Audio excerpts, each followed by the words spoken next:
Hi hello నమస్తే. నేను మీ లక్ష్మీ చౌదరిని. Welcome to my channel mystery మధురిమలు తెలుగు ఆడియో స్టోరీస్. ఛానల్ని సబ్స్క్రైబ్ చేసుకొని నన్ను సపోర్ట్ చేస్తున్న వాళ్ళకి ధన్యవాదాలు యార్. అలాగే ఇంకా సబ్స్క్రైబ్ చేసుకొని వాళ్ళు సబ్స్క్రైబ్ చేసుకొని నన్ను ప్రోత్సహించండి. మీ ప్రోత్సాహం నాకెంతో అవసరం. అల్లుకున్న బంధం 27తో మీ ముందుకి వచ్చేసాను. కథలోకి వెళ్లే ముందు హైప్ ఇవ్వండి యార్ వీడియోకి. అలాగే ఒక లైక్ చేయడం మాత్రం మర్చిపోకండి. ఇక మనం కథలోకి వెళ్ళిపోదాం. శివ్ ఐషు లంచ్ చేశాక ఐషుని హాస్పిటల్ దగ్గర డ్రాప్ చేస్తాడు. బాయ్ కన్నా అని చెప్పి లోపలికి వెళ్తుంది. దేనికి అంత డిస్టర్బ్ అయ్యావు బుజ్జి? అడిగినా నువ్వు చెప్పవు అనుకుంటూ శివ్ కార్ స్టార్ట్ చేస్తాడు. కొంచెం ముందుకు వచ్చి కారు ఆపగానే శివ్ ఐషు కోసం పెట్టిన సెక్యూరిటీ పరిగెత్తుకొని కారు దగ్గరికి వస్తారు. కేర్ఫుల్గా ఉండండి. ఏమాత్రం చిన్న డౌట్ అనిపించినా నాకు ఇన్ఫర్మేషన్ ఇవ్వండి అని శివ్ చెప్తాడు. ఓకే సార్, మేము అలర్ట్గానే ఉంటాం అంటారు వాళ్ళు. ఓకే అని శివ్ వెళ్ళిపోతాడు. వాళ్ళను పెట్టింది నిషా వల్ల ఐషుకి ఏమైనా ప్రాబ్లం వస్తుందేమో అని. నిషా గోల్ ఇప్పుడు లేకపోయినా శివ్ వాళ్ళని కంటిన్యూ చేయమన్నాడు. శివ్ కార్ డ్రైవ్ చేస్తూ ఐషు బర్త్డేకి ఎలా సర్ప్రైజ్ చేయాలా అని ఆలోచిస్తాడు. బుజ్జి ఆ రోజు డెఫినెట్గా పేరెంట్స్ కోసం బాధపడుతుంది. ముఖ్యంగా ఇన్నాళ్ళు ప్రతి పుట్టినరోజు మామయ్య సమక్షంలో జరుపుకుంది. ఇప్పుడు ఫస్ట్ టైం ఆయన లేకుండా సెలబ్రేషన్ అంటే ఒప్పుకోదు. సింపుల్గా చేయాలి. వాళ్ళిద్దరినీ నేను తీసుకురాలేను గాని నా ప్రేమతో వాళ్ళని మరిపించగలను. ఆ రోజే మన బంధాన్ని పరిపూర్ణం చేద్దాంరా. నీకు కూడా ఇప్పుడు ఇంకా అభ్యంతరం ఉండకపోవచ్చు అని మనసులో అనుకుంటూ ఆఫీస్కి చేరుకుంటాడు. ఎవరు ఆలోచనల్లో వాళ్ళు ఉన్నారు. మరి ఇందులో ఎవరి కోరిక తీరబోతుందో కాలమే చెప్పాలి. 2 రోజుల తర్వాత ఐషు అద్దం ముందు కూర్చొని తల దువ్వుకుంటూ ఈరోజు నైట్కి నేను కన్నాకి సర్ప్రైజ్ ఇవ్వాలి. ఎవరైనా తన బర్త్డేకి తను ఇంకొకరికి సర్ప్రైజ్ ఇస్తారా? కానీ నాకు తప్పటం లేదు. నా కన్నాకి నా ఇష్టాన్ని చెప్పాలంటే నేనే సర్ప్రైజ్ ఇవ్వాలి అనుకుంటుంది. వెనక నుంచి తన మెడ చుట్టూ 2 చేతులు చుట్టుకోవడంతో ఆలోచన నుంచి బయటికి వస్తుంది. తల మీద ముద్దు పెడుతూ ఏంటి డాక్టర్ పాప అంత ఆలోచిస్తుంది అని అడుగుతాడు శివ్. ఏమీ లేదు కన్నా. బుజ్జి, ఇవాళ నాకు లేట్ అవుతుందిరా. క్లయింట్ మీటింగ్ ఉంది.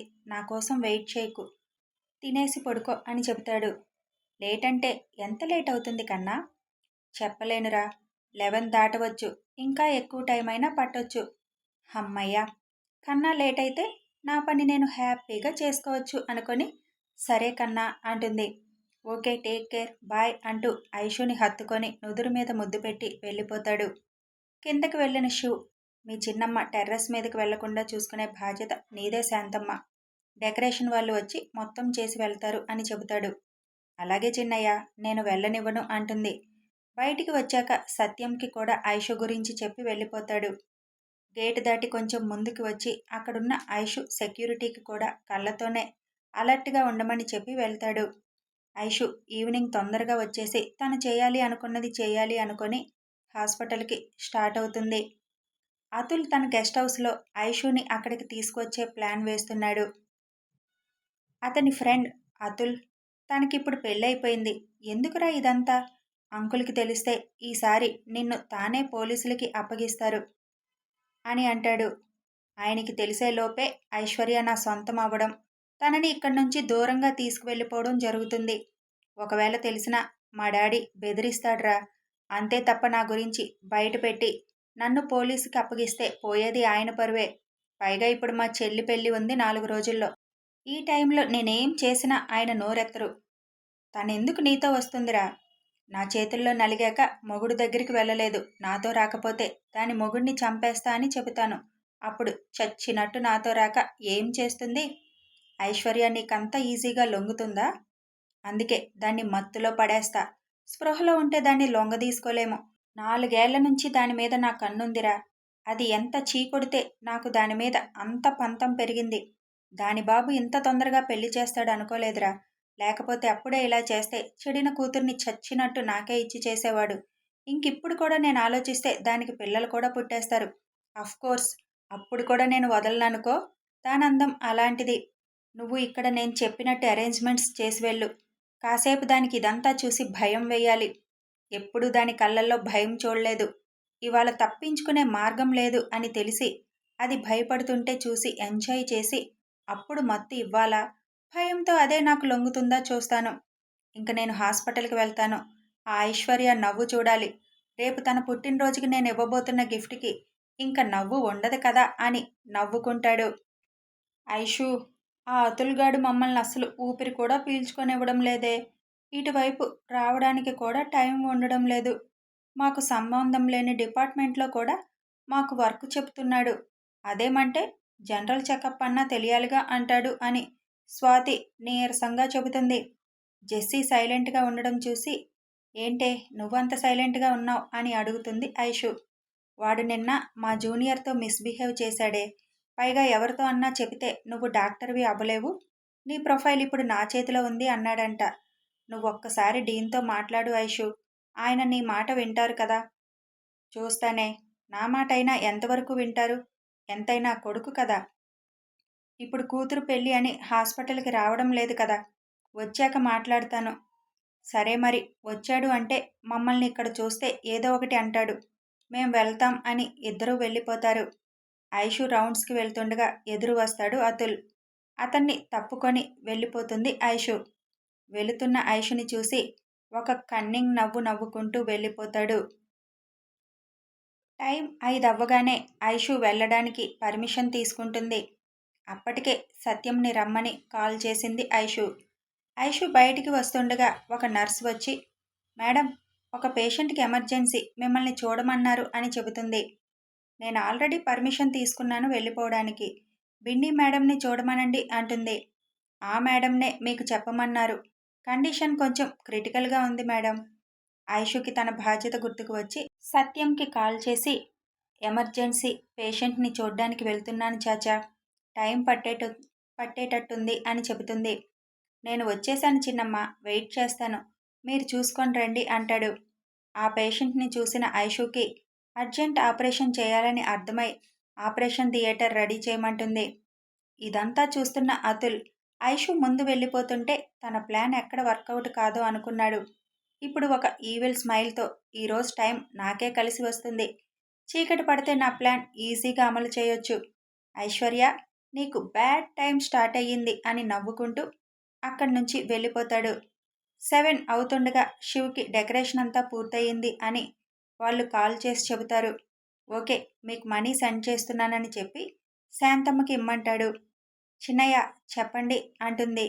అంతా అయిపోయిందా అని అడుగుతాడు. హా, అయిపోయింది చిన్నయ్య.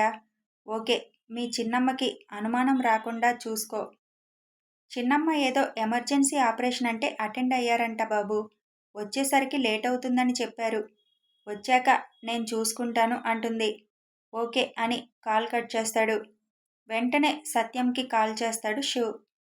హలో చిన్నయ్య అనగానే ఇంకా ఎంత టైం పడుతుంది అని అడుగుతాడు. తెలియదు చిన్నయ్య, చాలాసేపు అయింది, ఇంకా ఎంత టైం పడుతుంది తెలీదు. సరే మీరు స్టార్ట్ అయ్యేటప్పుడు ఒక కాల్ చేయి అని చెబుతాడు శివ్. అలాగే చిన్నయ్య అంటాడు సత్యం. కాల్ కట్ చేశాక ఎందుకు ఇవాళ అంత చిరాకు అనిపిస్తుంది? బుజ్జిని చూసే వరకు నా మైండ్కి ఈ చిరాకు ఫీలింగ్ పోదేమో. నీ మాయలో పూర్తిగా పడేశావు బుజ్జమ్మ. అంత బిజీగా ఉన్నావా? పొద్దున్నుంచి కాల్ చేయలేదు. అందుకే నాకు ఈ చిరాకు ఫీలింగ్ ఏమో అనుకుంటూ హరిగారికి కాల్ చేస్తాడు. హలో శివ్ అంకుల్, బుజ్జి ఇంకా రాలేదంట. ఆపరేషన్కి అటెండ్ అయింది. తనకు లేట్ అవుతుంది. ఒక పని చేయండి అంకుల్, నేను కాల్ చేస్తాను, మీరు అప్పుడు స్టార్ట్ అవ్వండి. ఓకే శివ్ అని ఆయన అనగానే సరే అని కాల్ కట్ చేస్తాడు. 8 అవుతుండగా ఆపరేషన్ థియేటర్ నుంచి ఐషు బయటికి వస్తూ ఇక్కడే ఇంత టైం అయింది, ఇంటికి వెళ్ళడానికి ఇంకో అరగంట.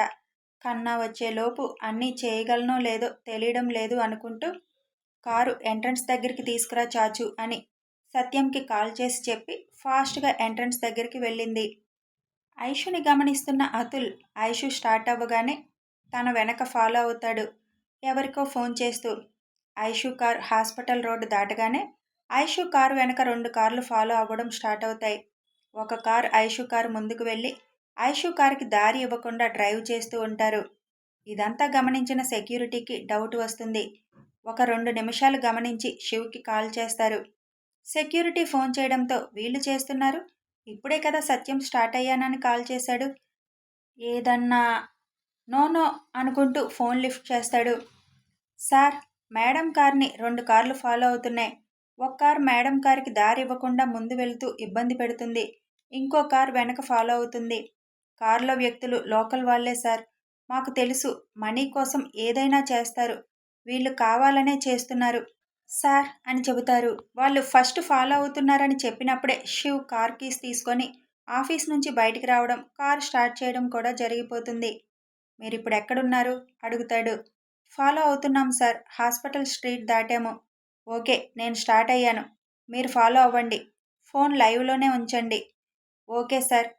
సత్యంకి కూడా 2 కార్లు వెనక ముందు కావాలనే చేస్తున్నారు అని డౌట్ వచ్చింది. ఎంత పక్క నుంచి వెళ్ళాలి అన్నా ముందు కార్ అసలు దారి ఇవ్వకపోవడంతో అనుమానం బలపడుతుంది. ఐషుక్ కూడా ఇదంతా చూడగానే టెన్షన్గా ఉంటుంది. ఇదంతా అతుల్ ప్లాన్ అని అర్థమవడానికి ఎంతో టైం పట్టలేదు ఐషుకి. 2 కార్లలో మనుషులు తేడాగా ఉండడంతో ఎంత ధైర్యం ఉన్నా అంతమందిని తప్పించుకోవడం తన వల్ల అయ్యే పని కాదు. శివ్ ఐషు ఫోన్కి కాల్ చేసినా అది సైలెంట్లో ఉండడం వల్ల తను చూసుకోదు. సత్యంకి కాల్ చేస్తాడు వెంటనే.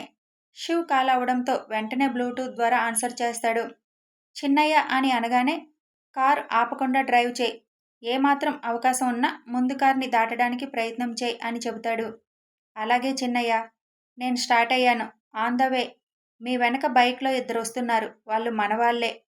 ఓకే చిన్నయ్య. చిన్నయ్య అనగానే ఫోన్ తీసుకోబోయిన ఐషు శివ్ చెప్పింది వినిపించడంతో కన్నా అని పిలుస్తుంది. ఇంతలోనే కార్లు కొంచెం లోన్లీ ప్లేస్కి రావడంతో ముందు ఉన్న కార్ కొంచెం పక్కకి వెళ్ళగానే సత్యం కార్ ముందుకు పోనిస్తాడు. కానీ ముందుకు వెళ్ళేసరికి సడన్గా ఒక కారు వచ్చి అడ్డంగా వాళ్ళ ముందు ఆగేసరికి సత్యం సడన్ బ్రేక్ వేస్తాడు. దానితో ఫోన్ కారులో కింద పడుతుంది. ఎదురుగా ఆగిన కారులో నుంచి అతుల్ దిగడం చూసిన సత్యం వీడా అంటాడు. అది శివ్కి వినిపిస్తుంది. చిన్నమ్మ, వీడెప్పుడొచ్చాడు లండన్ నుంచి? మీకు తెలుసా వచ్చినట్టు? హా, వచ్చి 3 రోజులయ్యింది. హాస్పిటల్కి వస్తున్నాడు అని చెబుతుంది. మరి ముందు ఎందుకు చెప్పలేదు చిన్నమ్మ? నేను ఈ 3 రోజుల్లో వాడిని చూడలేదు. చూసి ఉంటే వెంటనే చిన్నయ్యకి చెప్పేవాడిని అంటాడు సత్యం. అప్పటికే అతుల్ ఐషు కారు దగ్గరికి వచ్చి గ్లాస్ కొడతాడు. సత్యం ఫోన్ తీసుకొని షర్టు పాకెట్లో పెట్టుకొని చిన్నమ్మ, మీరు కారు దిగకండి అని సత్యం కారు దిగుతాడు. ఒరేయ్, నీకెన్నిసార్లు చెప్పినా బుద్ధి రాదా? మా చిన్నమ్మ వెనక పడతావు అని అడుగుతాడు. ఏంట్రా నన్నే రా అంటావు? ఆఫ్టర్ ఆల్ కారు డ్రైవర్వి అని కాలితో సత్యం పొట్టలో తంతాడు. సత్యం కింద పడిపోతాడు. ఫోన్ కింద పడి డ్యామేజ్ అవుతుంది. సత్యం తల రోడ్డుకి తగులుతుంది. దెబ్బ తగిలినా లేచి మళ్ళీ అతుల్ మీదకి రాబోతాడు. వెంటనే అతుల్ మనుషులు సత్యంని పట్టుకుంటారు. సత్యం కింద పడ్డప్పుడే చాచు అంటూ ఐషు కారు దిగుతుంది. సెక్యూరిటీ సార్, వాళ్ళు మ్యాన్ హ్యాండ్లింగ్ చేస్తున్నారు. మేడం కూడా కారు దిగారు. మేము యాక్షన్ తీసుకుంటాం సార్. అంతమందిని మీరు హ్యాండిల్ చేయగలరా? ప్రయత్నం చేస్తాం సార్. నేను ఇంకో 15 మినిట్స్లో అక్కడ ఉంటాను. అప్పటి వరకు మేనేజ్ చేయండి అని చెబుతాడు శివ్. Okay sir. ఫోన్ ఆన్లోనే ఉంచండి. Okay sir. వాళ్ళు దగ్గరికి వచ్చేసరికి ఐషు మాటలు మళ్ళీ శివ్కి వినిపిస్తాయి. అతుల్, ఏంటి ఇదంతా? చాచుని వదులు అంటుంది. చిన్నమ్మ, మీరు వెళ్ళిపోండి ఇక్కడి నుంచి అంటాడు సత్యం. ఎక్కడికి రా వెళ్ళేది? ఎంత ప్లాన్ వేసింది, ఎంతమందిని తెచ్చింది, అది వెళ్ళిపోతుంటే చూస్తూ ఊరుకోవడానికా? ఒరేయ్, మా చిన్నమ్మ జోలి వస్తే నువ్వు చస్తావు. ఏంటిరా బెదిరిస్తున్నావు అని సత్యంని మళ్ళీ కొట్టబోతాడు. అంతలో సెక్యూరిటీ వచ్చి సత్యంకి అడ్డుగా నిలబడతారు. మీరెవర్రా? మేడం, మీరు వెళ్ళి కారులో కూర్చోండి అని చెబుతారు వాళ్ళు. ఏంట్రా దానికి బాడీగార్డ్లా మీరు అని వెటకారంగా అంటూ ఇంతమందిని మీరు ఆపగలరా? అయినా ఇప్పుడు నాకు టైం లేదురా అంటూ జేబులో నుంచి గన్ తీసి సత్యంకి గురిపెట్టి చూడు ఐశ్వర్య, మర్యాదగా నా కారెక్కు, లేకపోతే వీడిని ఇక్కడే షూట్ చేస్తా అని బెదిరిస్తాడు. శివ్ ఆ మాట వినగానే కారులోనే ఉండడంతో బ్లూటూత్ ఆన్లోనే ఉండడంతో డోంట్ టేక్ యాక్షన్ అని చెబుతాడు. వాళ్ళ ప్రాణాలు రిస్క్లో పడతాయి అని. ఆ మాట చెప్పి కారు స్పీడ్ ఇంకా పెంచుతాడు. ఐషుకి ఏం చేయాలో అర్థం కాలేదు. అతుల్ ఎలాంటివాడో తెలుసు. వీళ్ళిద్దరూ కూడా ఇంతమందిని ఆపలేరు. అనవసరంగా వాళ్ళ ప్రాణాలు తీస్తాడు వీడు. ఏం చేయాలో అర్థం కాక వెంటనే మైండ్కి పని చెబుతుంది. ఛీ! ఒక ఆడదాని కోసం ఎంతమందిని వేసుకొని వచ్చావు? సిగ్గుగా లేదా నీకు అని అడుగుతుంది. తప్పలేదు. నిన్ను ట్రాప్ చేయాలంటే వాళ్ళని వాడుకోవాల్సి వచ్చింది. మామూలుగా నేనొక్కడిని వచ్చి గన్ను చూపించినా నువ్వు నాతో వస్తావా? రావు కదా! నీ తెలివితేటలతో తప్పించుకుంటావు. ఎంతమంది వస్తే నీకేంటి? వాళ్ళంతా నీలాగా నన్నెవరైనా ఎదిరిస్తే వాళ్ళని తీసుకువచ్చి నా పక్కలో వేసి డబ్బులు పట్టుకుపోయే నా చెంచాలు. నీ శివంగి తెలివితేటలు చూపించి నన్నొకసారి కొట్టించావుగా రోడ్డు మీద జనాలతో. అందుకే ముందు జాగ్రత్త అంటాడు. ఫోన్లో ఆ మాట వినగానే బుజ్జి, నీ దగ్గర ఈ కళలు కూడా ఉన్నాయా అని నవ్వుకుంటాడు శివ్. అంత టెన్షన్లో కూడా. పర్లేదు, అదింకా గుర్తు ఉంది కదా అంటుంది ఐషు. హా, బాగా గుర్తు ఉంది. అందుకే ఈ అరేంజ్మెంట్స్. ముందు జాగ్రత్త అన్నమాట. ఇప్పుడు చూడు, ఈ ఇద్దరూ నిన్ను రక్షించడానికి వచ్చేశారు. వీళ్ళందరితో నేను ఫైట్ చేసి నా ఎనర్జీ వేస్ట్ చేసుకోలేను. అసలే నీతో ఇవాళ చాలా పని ఉంది. నువ్వు అంతమందిని వేసుకొచ్చినా నేను భయపడతాననుకున్నావా? నువ్వు శివంగివి. నాకంత తొందరగా లొంగుతావని నేనెందుకు అనుకుంటాను?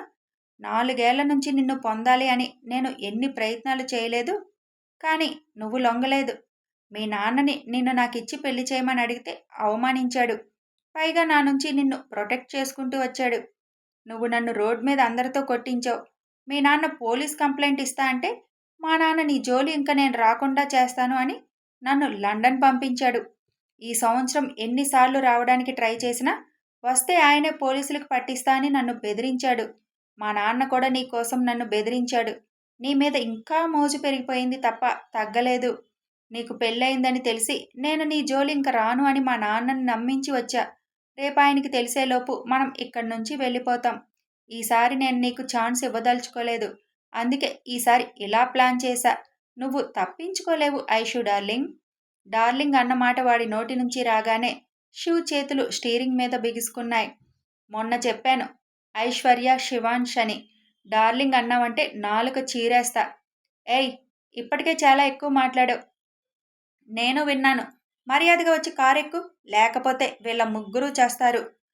అప్పటికే సత్యం తలకి రోడ్డు దెబ్బ తగలడంతో రక్తం పోతుంది. చిన్నమ్మ, నాకేమైనా పర్లేదు, మీరిక్కడి నుంచి వెళ్ళండి అంటూ స్పృహ తప్పుతాడు సత్యం. అది చూసి ఐషు చాచు అని దగ్గరికి వస్తుంది. అప్పుడు చూస్తుంది తల వెనక రక్తం. ఈలోపు సెక్యూరిటీ అతుల్ మీదకి రాబోతూ ఉంటే ఐషు తల పట్టుకొని పైకి లేపి గన్ ఐషుకి ఐమ్ చేస్తాడు. అది చూసి వాళ్ళు ఆగిపోతారు. వెంటనే అతుల్ మనుషులు వచ్చి వాళ్ళని పక్కకి లాక్కుపోతారు. ఐషుని బలవంతంగా కారు ఎక్కిస్తూ ఇప్పటికే చాలా టైం వేస్ట్ అయింది, కారు ఎక్కవే అని కారులోకి తోస్తాడు. అప్పటికే సత్యంని అలా చూసిన ఐషు కొంచెం షాకులో ఉంటుంది. సెక్యూరిటీ వాళ్ళని తప్పించుకొని అతుల్ దగ్గరికి వచ్చే ప్రయత్నం చేస్తున్నారు. ఇంతలోనే అతుల్ కార్ స్టార్ట్ చేసి వెళ్ళిపోతాడు.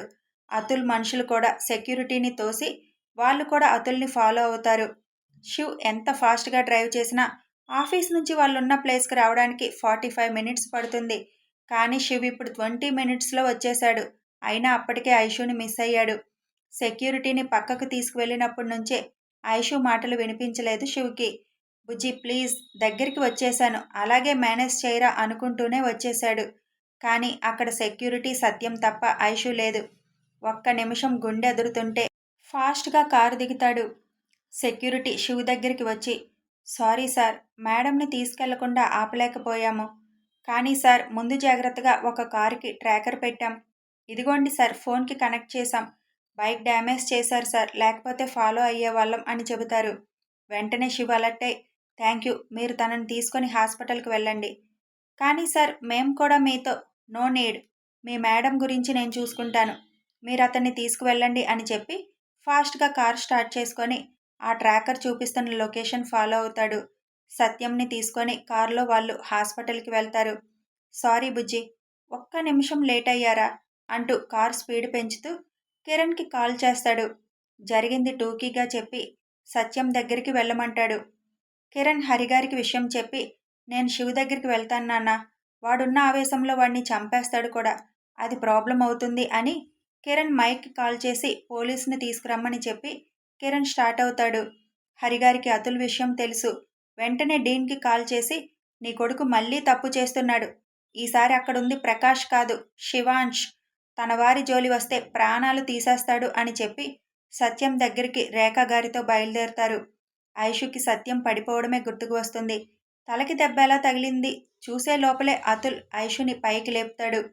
చిన్న దెబ్బే అవ్వాలి చాచు, నీకేమీ అవ్వకూడదు. గాడ్ చాచుకేం అవ్వకుండా చూడు అని మనసులో అనుకుంటుంది. ఇంతలో వాడి గెస్ట్ హౌస్ రావడంతో ఐషుని లోపలికి లాక్కెళ్ళి సోఫాలోకి విసురుతాడు. ఐషు, కన్నాకి నేను ఇక్కడున్నానని ఎలా తెలుస్తుంది? నా దగ్గర ఫోన్ లేదు. ఆ ఇద్దరిని వీళ్ళు ఏం చేశారో అని ఆలోచన రాగానే ఐషుకి ఫస్ట్ టైం కొంచెం భయం అనిపిస్తుంది. కళ్ళు చుట్టూ తిప్పి చూస్తుంది. ఏంటి డార్లింగ్, తప్పించుకుందామని చూస్తున్నావా? అది కష్టంలే. నీ మొగుడికి నీ గురించి తెలిసి ఇక్కడికి వచ్చేసరికి నువ్వు నా కింద నలిగిపోతావు. అప్పుడొచ్చిన వాడు చేసేది ఏమీ లేదు అంటూ ఐషు బొగ్గలు పట్టుకోబోతాడు. ఐషు వాడిని టచ్ చేయనివ్వకుండా వెనక్కి జరుగుతుంది. ఏంటే, నన్ను చూస్తేనే పురుగుని చూసినట్టు బిహేవ్ చేస్తావు? ఇప్పటిదాకా నీకు మత్తు ఇచ్చేసి నా పని కానిద్దాం అనుకున్నా. కానీ ఇప్పుడు ఇలాగే నిన్ను అనుభవిస్తా. నా టచ్ నీకు అసహ్యం కదా? ఇప్పుడు నీ బాడీ మొత్తం నేను టచ్ చేస్తుంటే నువ్వేమీ చేయలేక ఏడుస్తుంటే చూడాలి అని ఉంది అంటూ ఐషు చెయ్యి పట్టుకొని పైన రూంలోకి లాక్కు వెళ్తాడు. వదులు అతుల్, అనవసరంగా చస్తావు. నీ మంచికే చెబుతున్నా అంటుంది ఐషు. ఇప్పుడు కూడా నీ ధైర్యం ఏంటే? నా మొగుడు నా ధైర్యం. ఆ మిల్క్ బాయా? మొన్న హాస్పిటల్కి వచ్చాడుగా, చూశాన్లే. బయట ఉన్న నా మనుషుల్లో ఒక్కడు వాడికి ఒక షాట్ ఇస్తే మరి లేవడు. ఆ మాటకి ఐషు నవ్వుతుంది. నీ మొహంలో ఈ నవ్వు అన్నది ఇంకొండదే అంటూ తీసుకువెళ్ళి బెడ్ మీదకి తోస్తాడు. ఆ బెడ్, ఆ రూమ్ చూసిన ఐషుకి గుండెల్లో భయం స్టార్ట్ అవుతుంది. కథ కొనసాగుతుంది. మరి శివాంష్ ఐషు జాడ తెలుసుకొని సమయానికి రాగలడా? ఐషు ఏం చేయబోతుంది? అతుల్గాడు కన్న కలలు నెరవేరుతాయా? ఇవన్నీ తెలియాలి అంటే నెక్స్ట్ అప్డేట్ కోసం వేచి ఉండాల్సిందే. ఛానల్ని సబ్స్క్రైబ్ చేసుకొని లైక్ చేయండి, షేర్ చేయండి యార్. Thanks for watching and listening.